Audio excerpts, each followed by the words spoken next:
All right, guys, we are talking about the best books to read after The Last Kingdom.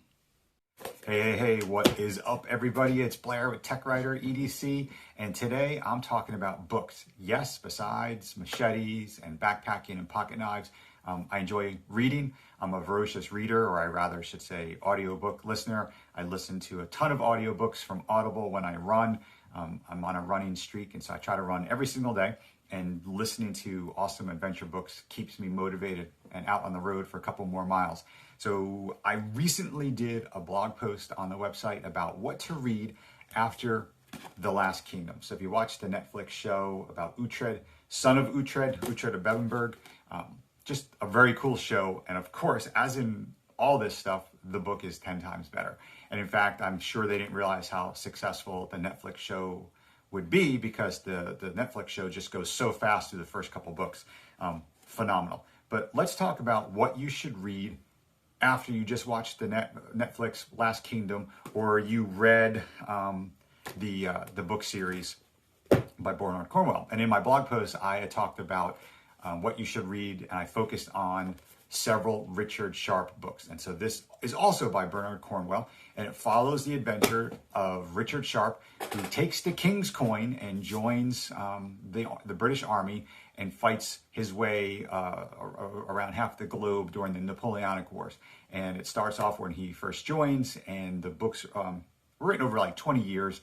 And in fact, Cornwell wrote them out of order. When the TV show came out with Sean Bean in the 90s, he had to go back and fill in a couple more stories. But basically, Richard Sharp, he rises through the ranks. This is not a spoiler because you probably already know. So like at one point, he saves Wellington's life and gets promoted. He wins the Forlorn Hope. You know, he's the first over the wall into a breach when they're attacking a fortress. I mean, just it's an amazing story. So it's basically like a little bit A-Team, a little bit of MacGyver, and a tad of Game of Thrones. But what I want to talk about today are 5 other awesome adventure series that you should check out. These are all series where there's 8, 10, 12, 15 books in there, and there are lots of battles. So for me, when I'm out running and listening to these books, sometimes I'll do a podcast on something brainy, but for the most part, I want blood, guts, disemboweling, people losing their heads. I want guys holding severed heads at the walls of a fortress. I just want battles. And I really have been into historical fiction over the last several years, like last 10 years. And so that's what we're going to talk about today. These are historical fiction. So they're loosely based on some history. And if you like The Last Kingdom, or you just like awesome adventures and to learn something, then you'll enjoy all the books that I'm about to talk about today. And one thing before we get started, when you go through this list, it really makes you wish you paid attention in history a little more. Because there are all these places around the world and battles and people of history are mentioned, and you're like, I thought my 5th grade teacher, Mr. Moretti was my 5th grade teacher. I don't know why I said Machete, was talking about this guy. But anyway, let's get into the books. So I'm going to start off with number 5 on my list for great books. This is by Harry Sidebottom. This series is called Warrior of Rome, and the first one is Fire in the East. So a lot of books, a lot of this Roman legion period follows the kind of same little storyline where a tribesman from Germania or someplace is captured as a hostage, and to keep the parent, the father is the king of a tribe. They take the son, they send him to Rome as a hostage to teach him the way of the empire in Rome, and that's how it keeps the tribes in line, and the son goes off to serve the emperor. And that's just what happens in this book. So we follow the story of Ballista. He is a prince of the Silure, and he is taken in exchange for peace, and he goes to Rome. Of course, he never really loses his tribal nature, but he is very honorable and swears loyalty to Rome, and it follows him as he is sent off to battle the Parthians. And this book is really awesome. Now, I think there's eight books in this one. Spoiler alert, the last 2 or 3 aren't as good, but the first 3 have to be read. Just crazy awesome. And the first couple end just like right in the middle of some action, and then the next book picks up right after that.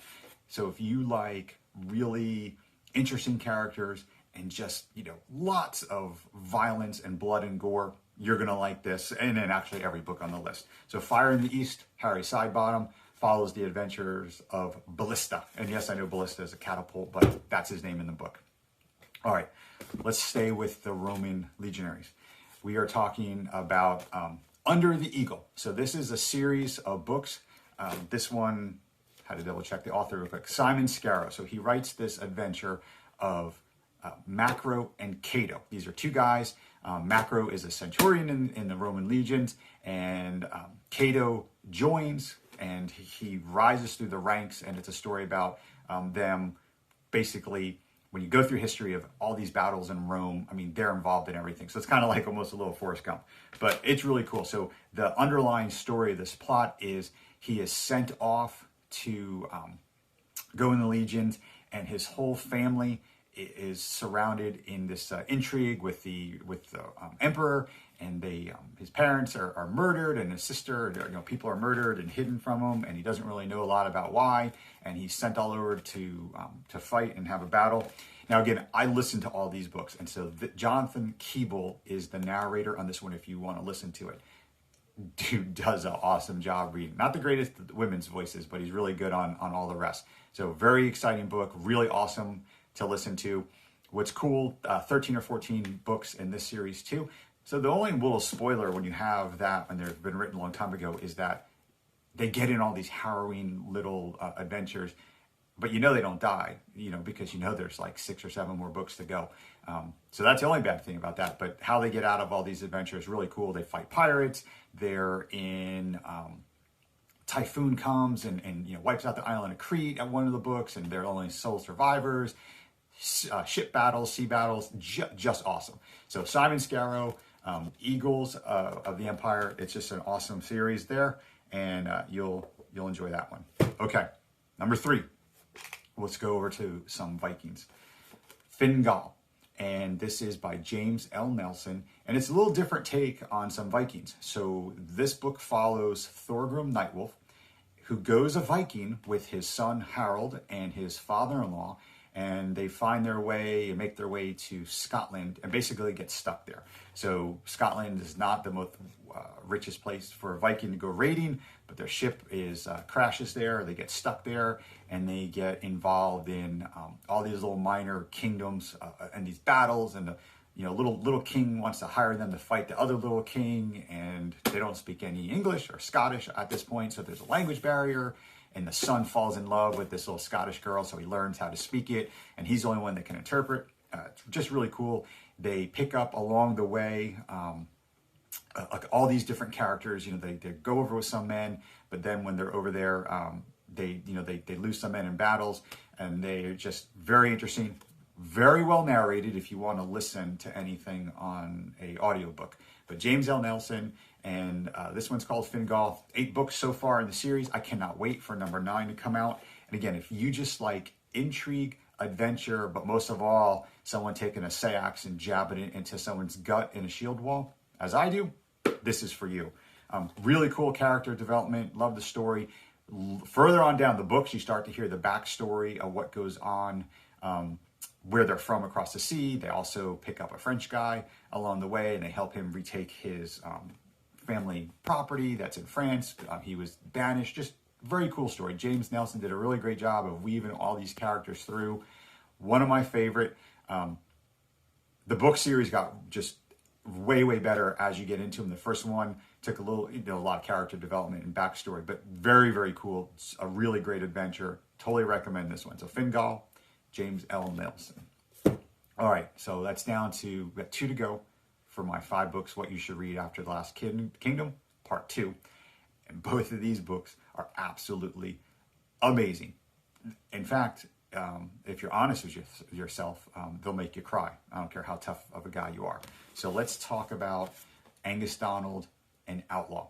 So Angus Donald has like a distant family friend who is related to someone who swore his loyalty to Robin Hood. So this is basically kind of like the real story of Robin Hood.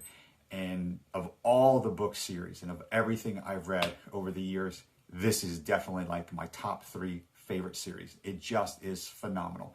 And on top of that, again, audiobook, the narrator is probably the best out there for doing that. But Angus Donald writes a story of Alan Dale, who's a real person, historical fiction, and he is captured as a 10-year-old kid for stealing bread. He's about to lose his hand from the sheriff of Sherwood, and Friar Tuck in the story, rescues him and puts him in the service of Robin Hood or Robert Odo. Robert Odo is actually a real person, and it talks about the backstory of how he became an outlaw, how he came back in, and I forget how many books are in this series, but they go on a battle to the Holy Land. He meets all these interesting people. The king at the time is Richard the Lionheart, good King Richard, and they get to rescue him at one point. Just phenomenal story. I mean, I tell you, this one, when I knew this ended, I was so sad. I just wanted another book. So the first one takes a little getting into, as some of these do, because, when you got 8 or 10 books in a series, the first one's building up there. So the first one starts off where Alan Dale is a kid, and he, what's interesting about all these books and what's frustrating about watching some of these shows is the main character, sometimes they're just so idiotic. So how cool Robin Hood is, right? We all do. And he has a problem with some of Robin Hood's beliefs and the system of how he runs they're not called merry men in the book, but the way he runs his men, some of the beliefs he has, there talks about he wasn't a Christian, he doesn't believe in God, and Alan Dale really does, and he was raised a Christian. So there's that dynamic there. And he's in the service of Robin Hood, yet he's just so belligerent and talks back to him. And all throughout the book, you just don't know why Robin Hood doesn't cut his ear off or cut his tongue out like he does some of the other characters. But for some reason, he just, he loves Alan Dale like a brother, like a son, and the adventures are awesome. So if you're looking for a awesome book, whether you're going to read it or listen to it, Angus Donald, The Outlaw Chronicles, The Real Story of Robin Hood. All right, last on my list today, and another stellar book. So look, my kids make fun of me because they're like, Dad, every time you review something or you talk about it, you're like, it's unbelievable, it's awesome. Well, that's because all the junk never makes it to the light of day. I'm not going to make a video about books I don't like or watches I don't like or junk like that. So of course, these are awesome, and I'm doing the work for you. That's the whole thing with the website is I save you the aggravation of wasting your money and wasting your time, and I tell you what you should do if you want to listen to my advice. And if you're going to take my advice when it comes to an awesome book, Killer of Men by Christian Cameron. So this is a series of books. I listen to them, and each audiobook is 20 plus hours. And I know I said that Angus Donald's book, Outlaw, had an awesome narrator. This guy probably edges that one out. The voices are amazing. But Killer of Men follows the story of Ernesto of Green Plataea. And so it takes place almost at the time of the Hot Gates with 300. So if you watch the movie 300, and when they're battling Xerxes and they look out in the ocean and all those ships are getting wrecked in the sea. Well, this basically talks about that story from a different perspective. And it's a very long, it encompasses 50 years of that time. But the central part of the series is the Greek and Athenians' relationship with the Spartans. So super complicated of who thought who was better. But this is the first book in the series and kind of lays it out. So Ernesto, through treachery, is sold into slavery, and he is sold to a wealthy family who actually end up treating him very well like a son and freeing him. And the coolest thing about this series is if you've ever been in love, everything he does in this story is because he just loves this woman so much, and he shouldn't. She treats him poorly, and of course, of different class and different rank, he really can't be with her. And so that's the interesting dynamic. So you see him all throughout the story make these terrible decisions because he's in love with Briseis, this girl. But the battles, and one of the coolest things the narrator does in this is he casts his voice during the ship battle. So they're in all these huge triremes and Athenian rowing ships. So 3 levels of rowers, and they're just battering other ships with huge bronze cast heads that they put on them, and they'll ram them and sink the other ship. And so he does these voices where people are drowning, and in the background you hear them. But the main story is about Ernesto and his rise to fame. And what this introduced me to was the word tyrant. Now, tyrant is not really what we think of during this time period as we do today. Still somewhat of a bad connotation, but a tyrant would come in and take over a city or town and rule it as if they were a governor or president or mayor. And some of them had goodwill to the people, some of them were not. But this book talks about all the different tyrants around around Greece at the time. So you would have these pirates who would go ashore and take over the town and basically become mayor of it, governor of it for 10, 15, 20 years. And then you really learn a lot about the early Olympic Games, because this is about the Peloponnesian League. If I said that correctly, I'm very proud of myself there. And so he's a hoplite, and that means the hoplites owned property, and it was an honor to fight in the army. And so not anyone could just fight. And his father is a famous warrior too. And then he gets killed in battle, and the farm and all this stuff is left to Ernesto. But then, as I said, he gets sold into slavery, and it just is an amazing, amazing story. So with this one, like some of these other ones, you need to invest 8 to 10 hours. But I promise you, it is so well worth the effort of getting through the base story and some of the backstory. I mean, just the craziest thing. Again, when this one ended, I was so sad. And it will tear you up. Like I said, if you're honest with yourself, there's some, it's just amazing. Because, you know, what's neat about this, similar to some Game of Thrones stuff, is everyone dies. They just get cut down in battle or treachery, or the Senate kills people. I mean, it is really cool. And again, like I said, wish I paid more attention in history class, because they're talking about all these cities in a time period. I would listen to this book and then like come home and like start Googling and different things on Wikipedia and other places, because I'm like, I should know more about this, and I don't. Killer Men, Christian Cameron. This is a series of books that is just, man, it's crazy. So it's a battle about the Greek going against the Persians, and it's fantastic. All right. So those are 5 books, in my opinion, that you absolutely have to read after you've done The Last Kingdom, or if you just want some awesome book about adventures.